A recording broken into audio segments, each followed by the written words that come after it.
অপরাজিতা বিল অভয়াকাণ্ডের পর রাজ্য সরকার এমন ভাবে আনলো যেন মনে হচ্ছে দেশে কোনো আইন কানুন ছিল না, সেই কারণে রেপিস্টরা সাহায্য বা সুবিধা পাচ্ছিল।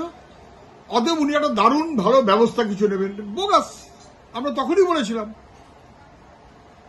রাজ্যপাল কেন সই করেনি, রাজ্যপাল কেন ফেরত দিয়েছেন, তার কি ব্যাখ্যা সে রাজ্যপাল দেবেন, সেটা আমার দায় নয়।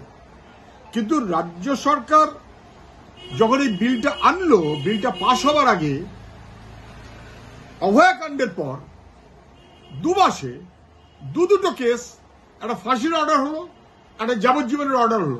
কোন আইনে? আগেকার আইনে, অপরাজিতা আইনে নয়।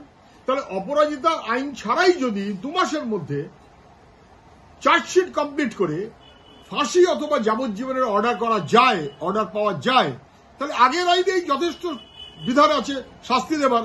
রাজ্য সরকার সেই শাস্তি দিত না, দিতে চাইতো না, অপরাধীদের পাশে থাকতো। তার জন্য নতুন আইন করতে হবে, এটা কোনো জরুরি দরকার ছিল বলে আমি মনে করি না। পুরনো আইনেই শাস্তি দিয়েছে রাজ্য সরকার বা শাস্তি দেওয়ার ব্যবস্থা করেছে রাজ্য পুলিশ, তাহলে পুরনো আইনেই এটা করা যেত। নতুন আইনের কথা বলে একটা রাজনৈতিক বাহানা নিয়েছে, এর চাইতে বেশি কিছু না।